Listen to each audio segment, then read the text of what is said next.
नमस्कार, आप देख रहे हैं न्यूज़ पीआर और मैं हूं आपके साथ रुचिका राज। बिहार में विधानसभा के उपचुनाव हो चुके हैं। चुनाव आयोग के द्वारा 4 बजे तक के आंकड़ों के अनुसार हम आपको बताएं कि कुशेश्वर स्थान में 49% वोट हुई है। वहीं तारापुर की अगर बात कर लें तो 50.5% तक वोट हुई है। कुल मिलाकर दोनों सीटों की बात करें तो 50% तक वोट कराए गए हैं। वहीं अब दोनों ही सीटों पर किन प्रत्याशियों की जीत होगी, किन पार्टियों की जीत होगी, इसी सब मुद्दों पर आज हम विश्लेषण करेंगे। हमारे साथ हमारे सहयोगी रंजीत झा मौजूद हैं। इनसे हम जानेंगे कि क्या कुछ आंकड़ा रहा है दोनों सीटों पर, किस प्रकार से वोटिंग हुई और वोटिंग होने के बाद किस प्रत्याशी की जीत हो रही है। तो सर, सबसे पहला सवाल कि क्या लगता है आपको कि वोटिंग तो इस बार कम हुई है, लेकिन उस हिसाब से किस पार्टी की इस बार जीत हो सकती है? पार्टी वाइज जो जीत की बात है वो तो करनी ही है, लेकिन हम लोग चाहेंगे कि दर्शकों के लिए ज़्यादा हौच पौच की स्थिति ना हो, माथापच्ची ना हो, तो तारापुर का पहले कर लेते हैं, फिर कुशेश्वर स्थान पर हम लोग करेंगे। वो अगले वीडियो में हम लोग जानकारी दे देंगे कुशेश्वर स्थान में किसकी जीत हो रही है। लेकिन तारापुर का जो सियासी समीकरण है उसको समझना पड़ेगा। उसके बाद जो आज वोट हुए हैं वो क्या इशारे करते हैं, इन सारी चीज़ों पर ध्यान देना होगा। हम लोगों ने लगातार अपने ग्राउंड पर जो संवाददाता थे उनसे बातचीत की है और हर एक पल पल का आंकड़ा हमने इकट्ठा किया। कितने बजे चुनाव आयोग जो जानकारी दे रहा था उन सारे बिंदुओं पे हमने विश्लेषण किया। फिर जो पार्टी वर्कर्स होते हैं उनसे भी बातचीत की है।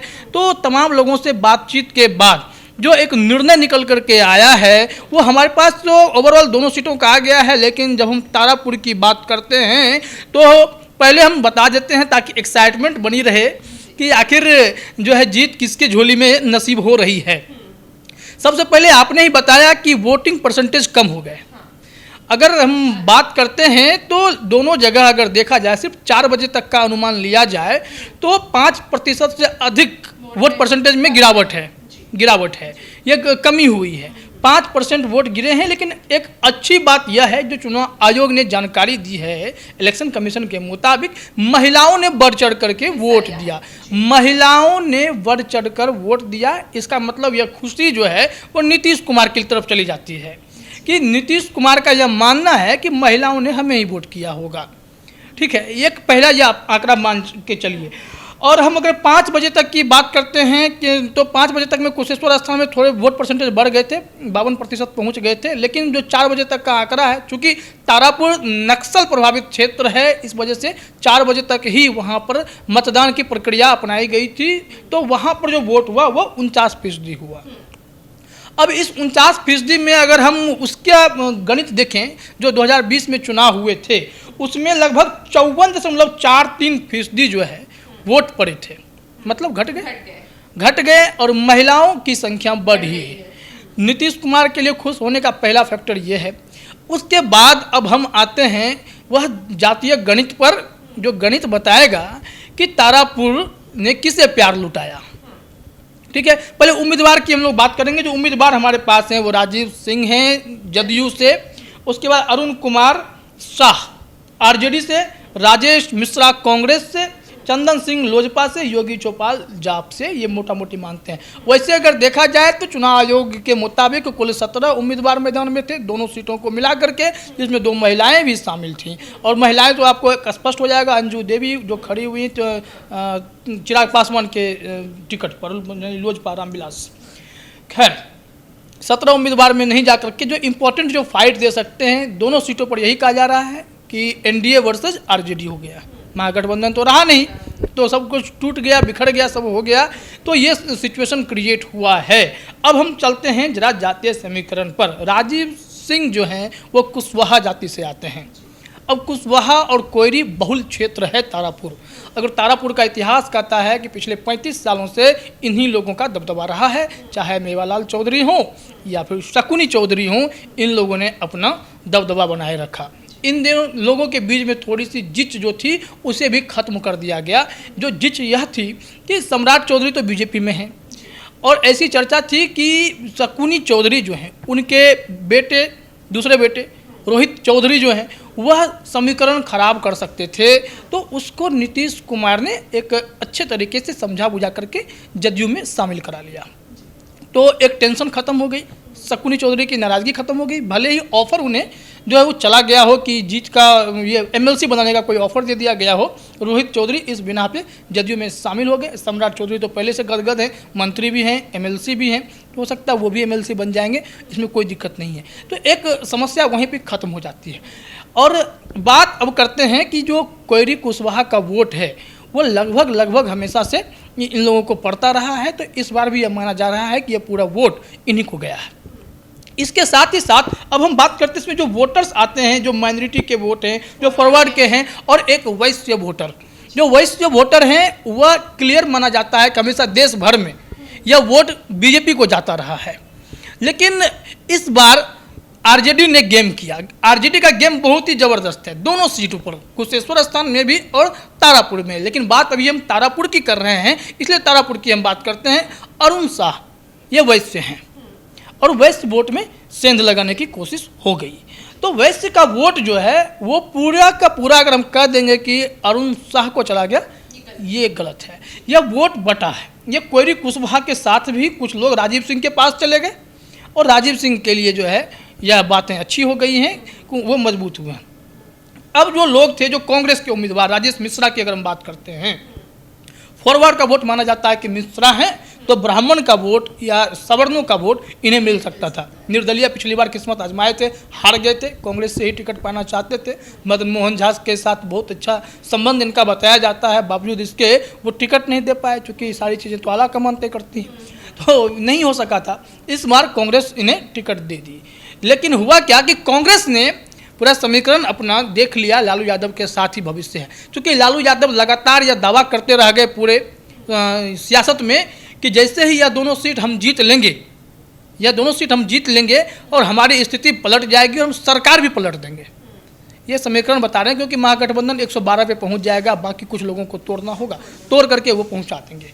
तो इस उम्मीद में कांग्रेस रुक गई कि उनके पास भी तो विधायक हैं, महागठबंधन में इनकी ज़रूरत तो पड़ेगी, जब ज़रूरत पड़ेगी तो मंत्री पद तो मिलेगा। तो यहाँ से ये लोग थोड़े साइलेंट हो गए, क्योंकि इनके जो उत्साही हीरो टाइप के जो रणबांकुरे थे, जो कल हमने इस पर जो चर्चाएँ की थी, कि ये लोग मैदान में उस जोश में नहीं दिखे, कुछ लोग तो गए ही नहीं, लौट आए। तो ये लोग के नहीं जाने का मतलब है कि कांग्रेस ने सरेंडर किया। अब डिपेंड करता है वोटर ने क्या किया।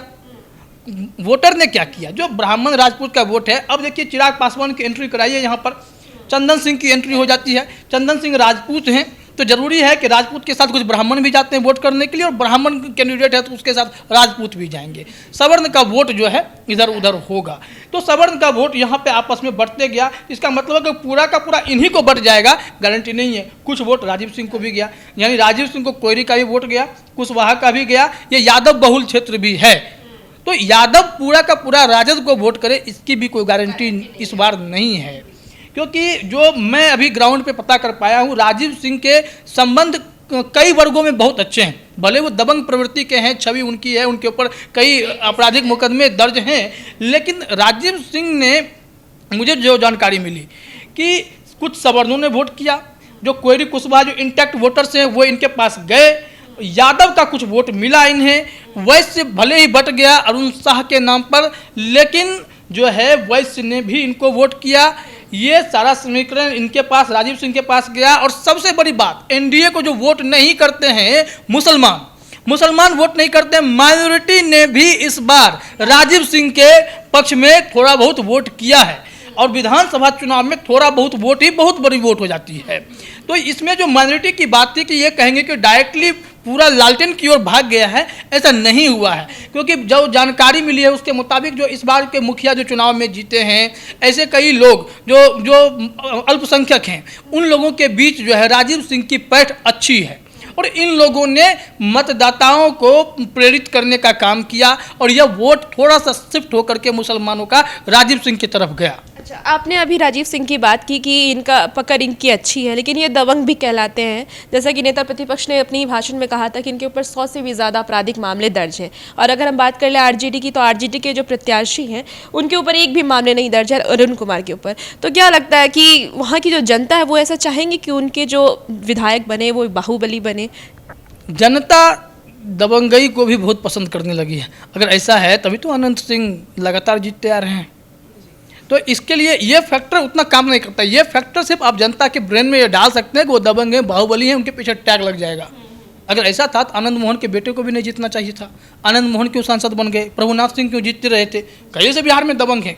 तो इस पर नहीं जा सकते, ये ऐसे कभी दबंग नहीं है क्योंकि इतने नॉन हों, वो अपने क्षेत्र में होंगे। अनंत सिंह की तरह बाहुबली इस तरह पूरे बिहार में फेमस तो नहीं है। तो ऐसे में राजीव सिंह के जो स्थानीय वोटर्स हैं उनका नज़रिया कुछ और है। जो जातीय समीकरण है, और नीतीश कुमार ने ताकत झोंकी थी, अशोक चौधरी, शकुनी चौधरी, सम्राट चौधरी, ये सारे लोग अपनी ताकत लगाए वहाँ जा कर के। तो इन लोगों ने पूरा वोट जो है इकट्ठा किया। तो सारा जो हिसाब किताब है, योगी चौपाल तो समझिए नाम के ही खड़े हुए, ये लोग तो बस दोस्ताना फाइट वाले लोग हैं। इन लोग तो, इनको वोट भी जो है जनता थोड़ा बहुत करती है। चिराग पासवान पिस गए, चिराग पासवान के हिस्से कुछ नहीं आया है। तो इसका मतलब है कि तारापुर में राजीव सिंह ने बाजी मार ली है हमारे चुनावी विश्लेषण के हिसाब से, वोटिंग परसेंटेज के हिसाब से। तो तारापुर का यह सीट जदयू के खाते में जाता हुआ हमें दिखाई पड़ रहा है। अब भले ही अब जीत के बाद जो भी नतीजे हों, क्योंकि हम जो है इतनी गारंटी नहीं दे सकते कि 100% हम सही होंगे, लेकिन जो हमारा विश्लेषण कह रहा है उसके मुताबिक तारापुर में राजीव सिंह ने बाजी मार ली है, और इसमें अब कोई दो राय नहीं है। और शायद राष्ट्रीय जनता दल के लिए थोड़ी सी टेंशन वाली बात है। अब अगले वीडियो में हम लोग जानकारी देंगे कुशेश्वर स्थान के बारे में। जी, तो जैसा कि हम आपको बता दें फिर से कि इस बार जदयू के प्रत्याशी, जहां तक कि हमारी विश्लेषण हुई है उस हिसाब से, कि जदयू के प्रत्याशी राजीव कुमार सिंह इस बार जीत रहे हैं। हालांकि अभी न्यूज़ पेपर इसकी कोई पुष्टि नहीं करता है, ये 2 नवंबर को पता चलेगा कि किस प्रत्याशी की जीत होती है, किसकी नहीं। लेकिन फिलहाल जो डाटा हमारे पास आए हैं उस डाटे के अनुसार हम आपको ये रिपोर्ट दिखा है। और भी ऐसे ही तमाम खबरों के लिए हमारे साथ बने रहिए, न्यूज़ देखते रहिए। धन्यवाद।